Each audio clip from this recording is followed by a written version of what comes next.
All right, let's hit the field. All rise. Just wanted to talk, that's all. It was Tuesday, May 21st, and the Yankees were taking on the Mariners in Game 2 of a 4-game set. Clarke Schmidt was on the mound looking to continue his hot streak, but could the Yankees' bats help him out? My recap, your reactions coming up next. This is NYY Recaps. Welcome to Yankee Stadium. Just when they thought I was out, they pull me back in. Looking to boost your sports betting game? Meet Odds Jam, the ultimate ally for data-driven wagering. With 260 plus sports books, it's your go-to platform. Here's how it works.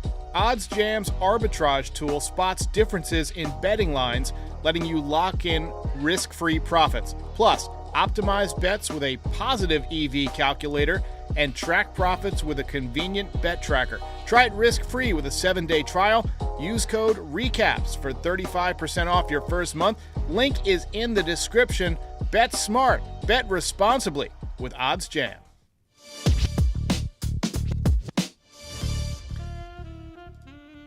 Welcome back, everybody. Well, that game totally sucked. 2 losses in a row for the Yankees after winning 7 straight. Pretty common for a team to lose a couple of games in a row after a win streak. You feel like the energy kind of lets up. And it kind of felt like that a little bit early in this game, and this was the wrong pitcher to have bad energy against. Bryan Wu was terrific tonight, but it stinks nonetheless. It stinks.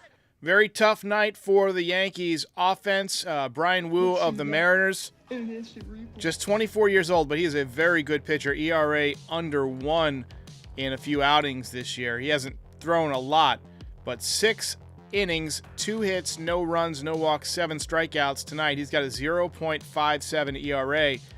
He was the first pitcher this season to throw 6 or more innings of shutout baseball against the Yankees while allowing 2 or fewer hits. And we talked about how this series was not going to be easy and why last night's implosion like a cheap Ocean Gate submarine was unfortunate because you had a chance to take command of the series and the entire momentum swung in 1 inning. And now the Mariners have firm momentum in this series, and it wouldn't shock me to see them take 3 or 4 out of 4. We got Luis Castillo in a couple of days. Yankees always have trouble with him. I felt like the energy in the stadium has been better this year, and it was there tonight, just wasn't from the Yankees' bats. You could feel the crowd waiting to erupt, and they finally did when Gleyber Torres hit that 3-run home run, but then there was a very questionable decision from Aaron Boone after that. He brought in Clayton Andrews, the guy who's 5'6" and has a 27 career ERA, and a 6.6 ERA in the minor leagues. And of course, his first pitch, 92 inside, not a good idea at Yankee Stadium for a home run. Volpe did extend his hitting streak, so that was nice. But all of a sudden, 50 games are in the books. Yankees have a 33-17 record. It wasn't all bad news. Garrett Cole faced hitters today. He's on the return. Judge just missed a game-tying home run. I felt like he just missed that ball. I mean, it was 100 feet short, but in terms of on the bat, he just got under it. Jason Dominguez also had his rehab move to Double-A, and DJ LeMahieu is rehabbing in Triple-A now. So, Val and NY nailed it. He says, today was a snooze fest until the Gleyber home run. It definitely felt that way, and I just don't understand that move to go to Clayton Andrews there. I mean, you had Nick Birdie. How many pitches did Luke Weaver throw last night? Like 5 or 6 pitches? You tell me he wasn't available? So I feel like the game could have swung, but once they extended the lead to 3 runs, you just felt like the Yankees just didn't have enough life in the bats to get it going. Good start for the Yankees defensively. Oswaldo Cabrera made an outstanding jumping catch. First play of the game. Gleyber Torres followed up with a really nice play on a ground ball up the middle. Schmidt had the strikeout working. In the second inning, he struck out the side in order. He had 4 strikeouts in a row at one point, but ran into trouble in the third inning, served up a 2-run home run to Dylan Moore, who had 2 home runs on the game. Son of a bitch! He settled back down, worked a good fourth inning. Bottom four, Verdugo smoked an opposite field double, ended up on third. It got ruled a double and an error, but just bookkeeping. He ended up on third, but got stranded. 11th double of the year.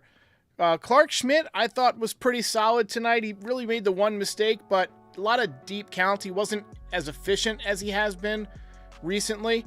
100 pitches on the nose, final line, 5 innings, 4 hits, 2 runs, 2 walks, 6 strikeouts, only 6 base runners allowed in 5 innings, so you would expect him to go deeper into the game. He's made 10 starts now. He's got a 2.59 ERA, 55 2/3 innings, 61 strikeouts, 17 walks. So about 3.5 strikeouts for every walk. And even in games like tonight where he didn't have his best stuff, he battles and he gives you 5 innings and keeps you in the game. Just no help from the offense tonight. But we look back at his season, and he's just put together 10 very, very good starts to begin the year. So hopefully he can continue that. Mariners got another couple of runs in the 7th, home run by Ty France and RBI single from Dylan Moore.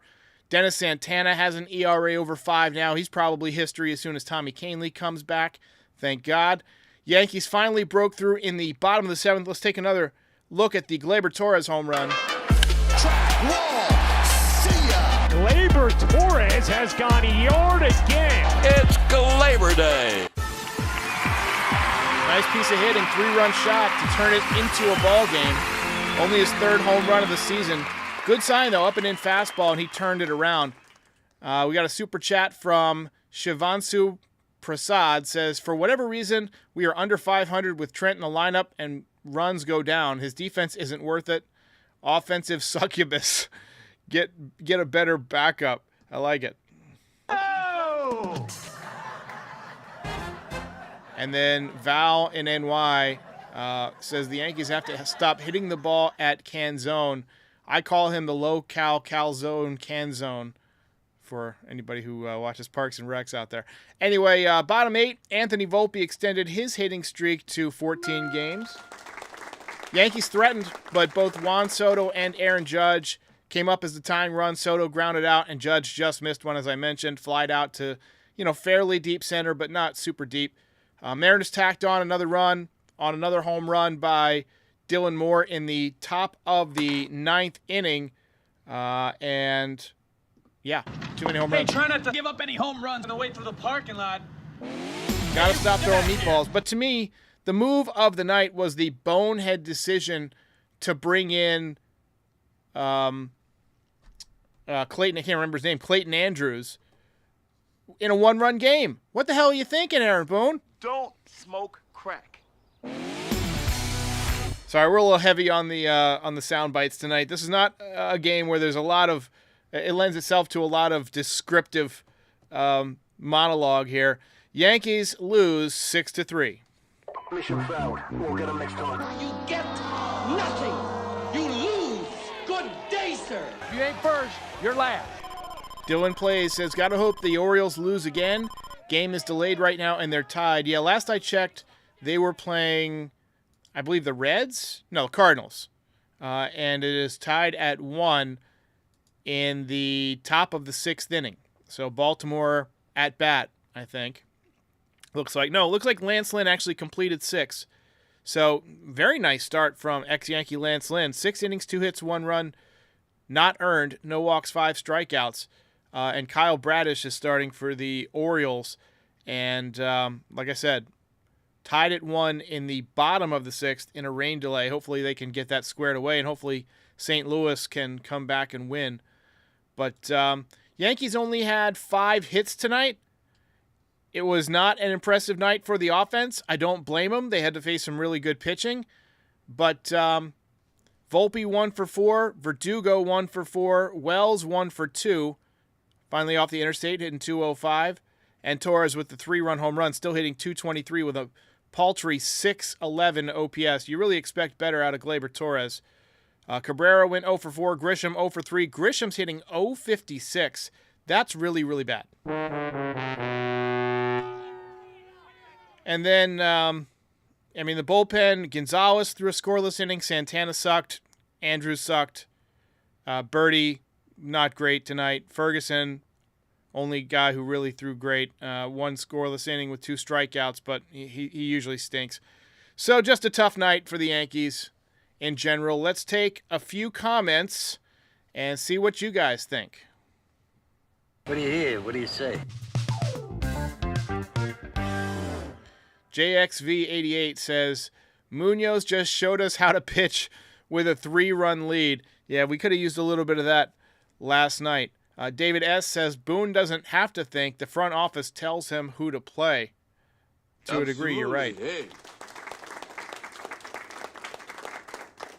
Pamela Davis says, when they hit the homer in the 8th, I knew it was over. Yeah, when the home run the home run against Clayton Andrews after the Gleyber Torres home run, it was a 1-run game. And you're thinking, all right, well, now the Yankees can get right back into it. Maybe you can manufacture the tying run, force extra innings, and you have the advantage at home. But once that ball went out of the ballpark, you thought, 2-run lead. They got Munoz getting ready. Probably not much of a chance.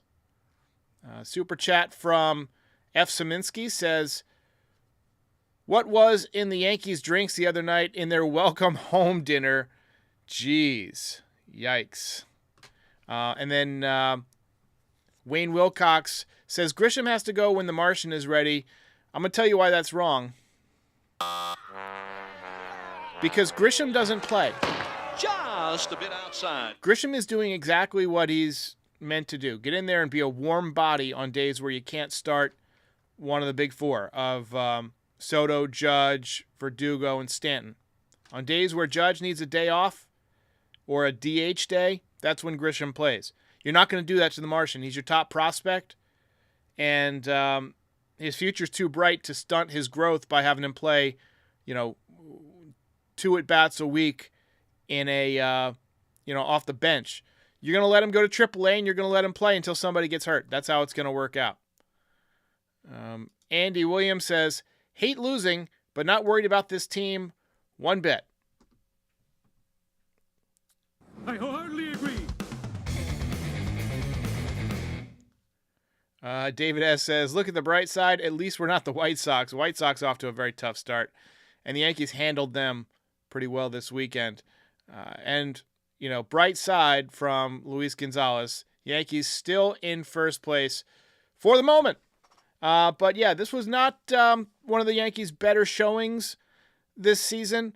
Tomorrow, let me just check and see who we're facing tomorrow. I think it is Bryce Miller. Yeah, Bryce Miller pitching tomorrow.